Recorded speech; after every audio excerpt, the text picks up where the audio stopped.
안녕하세요. 아라코 부동산 안수양이라고 합니다. 오늘은 두바이에서 모기지 받을 때 어떤 절차와 과정이 필요한지 알아보는 시간을 가져보도록 하겠습니다.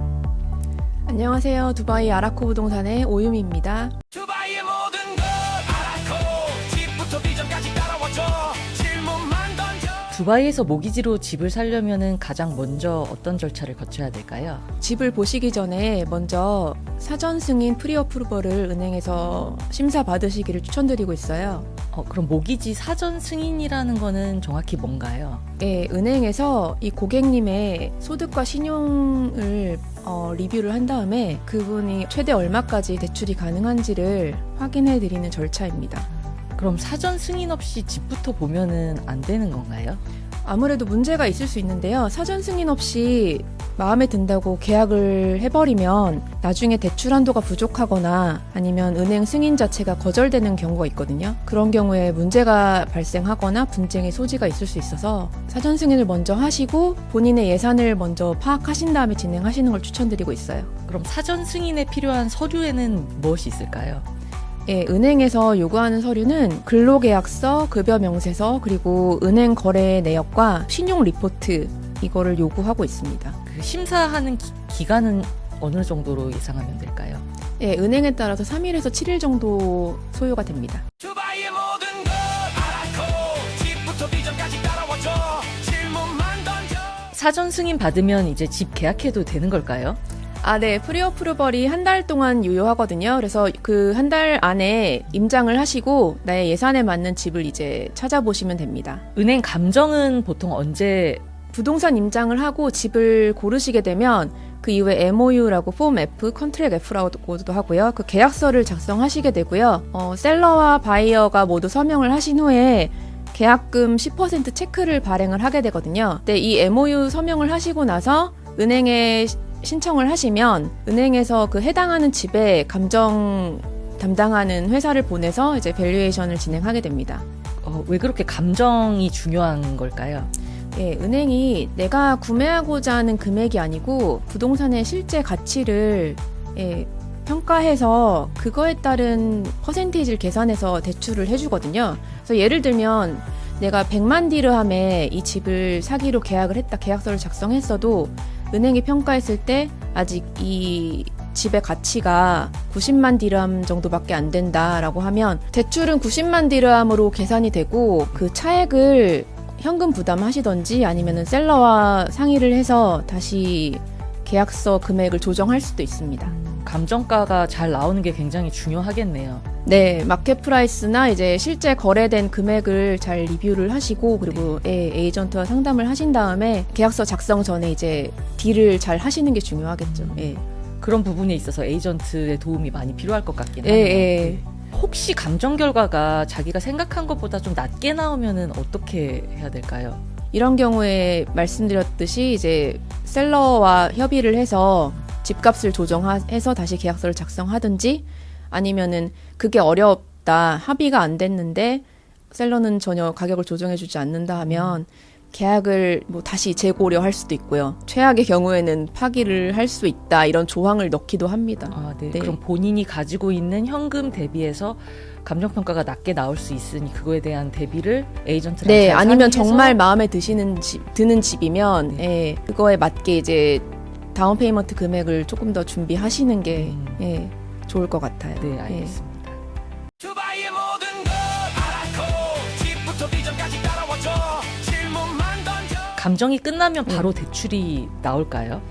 네. 아직 한 단계가 남아있는데요. 최종 승인이라는 파이널 어프루벌 과정입니다. 이 단계에서는 은행이 내 급여 계좌 6개월치를 리뷰하고요.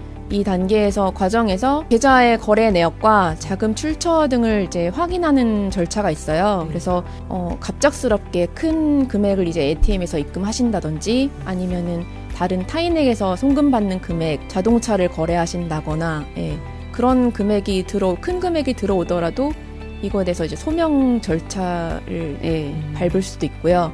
그래서 최대한 이제 급여 받으시는 계좌에 대해서는 이런 내역이 크게 남지 않도록 사전에 관리를 해주시는 게 좋을 것 같습니다. 네. 그럼 최종 승인 후에는 어떻게 진행이 될까요? 네, 최종 승인 후에 은행이 매니저 체크를 발급을 하고요. 일단 두바이에서는 송금이 아니고 매니저 체크라는 이제 은행에서 보증하는 수표를 발행을 해서 그거를 가지고 트러스티 오피스에 가게 되거든요. 그리고 디벨로퍼 NOC라고 해서 이 셀러가 내야 되는 서비스 차지라던가 남아있는 금액이 있는지 네. 그게 모두 완료가 됐다는 증빙을 해주거든요. 그래서 NOC를 발급받아서 셀러가 이제 준비를 하게 되고요. 그리고 DLD에서 트러스티 오피스 만나가지고 명의의전과 잔금 처리를 이제 완료하게 됩니다. 셀러나 바이어가 캐시 셀러냐 아니면 캐시 바이어냐 아니면 모기지가 있느냐 없느냐에 따라서 절차가 많이 달라질까요? 캐시 바이어, 캐시 셀러인 경우가 있고요. 이런 경우는 제일 빠르게 진행되거든요. 사실은 현금을 가지고 있고 셀러도 모기지를 끼지 않은 그냥 본인의 자산으로만 부동산을 갖고 있기 때문에 이런 경우에는 다음 날이라도 합의가 되면 트러스티 오피스에 가서 바로 이제 이전 절차를 진행할 수 있고요. 그리고 두 번째로는 캐시바이어인데 모기지 셀러인 경우가 있어요. 그러면 캐시바이어는 이제 당장 거래를 할 준비가 됐는데 셀러는 모기지를 청산해야 되기 때문에 이 과정이 한 2주 정도 걸린다고 보시면 되고요. 그리고 모기지 바이어 캐시셀러인 경우가 있어요. 반대로. 그러면 바이어는 모기지 절차를 밟아야 하고 셀러는 그때까지 좀 기다려야 되는데 그래서 이런 경우에는 사실 셀러가 캐시 바이어를 좀 더 선호하긴 하지만 그렇다고 해서 뭐 MOU 작성 과정이나 다른 조건에 대해서 불이익은 사실 없습니다. 그리고 모기지 바이어, 모기지 셀러인 경우가 있는데요.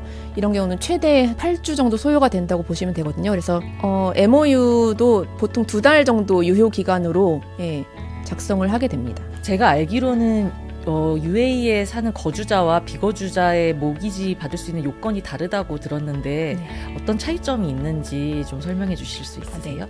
UAE 거주자 모기지에 대해서는 일단 거주자라고 함은 비자가 있는 걸 뜻하진 않고요. UAE에서 이제 급여를 받는다 아니면 사업으로 이제 소득이 있다 그런 걸 뜻하거든요.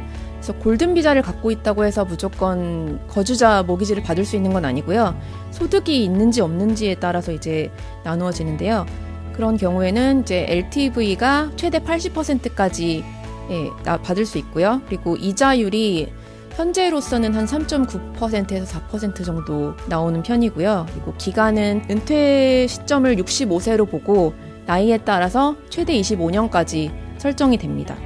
그리고 로컬 은행이나 뭐 외국계 은행 뭐 대부분 이용이 가능하세요. 요새 한국에서 투자 문의하시는 분들이 많아서 동시에 혹시 모기지를 받으실 수 있는지 문의를 굉장히 많이 받거든요. 네네. 이런 경우는 어떻게 진행이 될까요?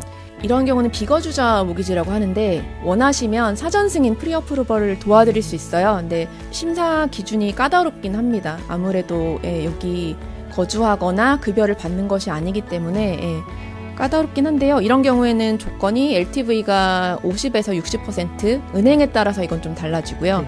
그리고 이자율이 5%에서 6%대로 약 1% 정도 높다고 보시면 돼요. 그리고 기간은 15년에서 20년 사이로 이제 결정이 되고요. 일부 로컬 은행에서만 진행을 해주는 것으로 알고 있습니다. 그리고 해외 소득이 기본급 35,000 디르함 이상일 때 심사 대상이 되고요. 아무래도 한국어로 적혀 있다 보니까 한국 은행 계좌와 신용정보 리포트를 발급받아서 그걸 영문 공증하는 좀 절차가 필요할 수 있어요.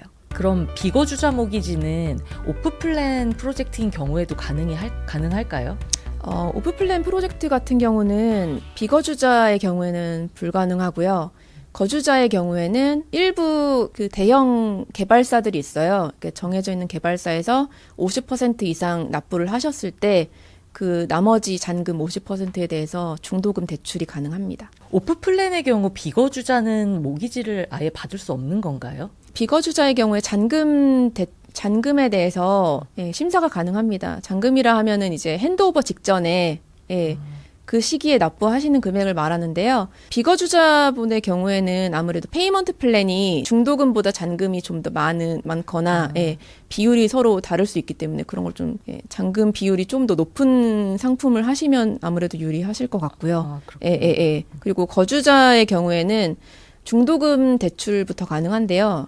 이거는 50% 이상 납부를 하시고 남아있는 중도금과 잔금에 대해서는 대출이 가능하십니다. 그럼 결국 개개인 상황에 따라서 그거에 맞는 모기지 절차가 필요하겠네요. 네네. 그리고 은행에서도 아무래도 건설사의 신용 같은 것도 많이 보기 때문에 오프플랜 대출에 대해서는 대형 개발사, 예를 들면 MR라던가, 예, 소바 등등의 그 개발사를 보고서도 이제 심사를 하는 경우가 있어요. 그래서 그 부분에 대해서 제가 케이스 바이 케이스로 잘 도와드릴 수 있습니다. 아, 네. 그럼 두바이에서 캐시인지 모기지인지 아니면 거주자인지 비거주자인지에 따라서 전략이 확실히 달라지겠네요. 네, 그래서 전문가와 상담을 하시는 게 중요할 것 같고요. 네. 그 과정에서 저희 에이전트들이 많이 도와드리고 있으니까 상담을 원하시면 저희 아라코 부동산으로 연락 주시기 바랍니다. 네. 감사합니다. 감사합니다. 네.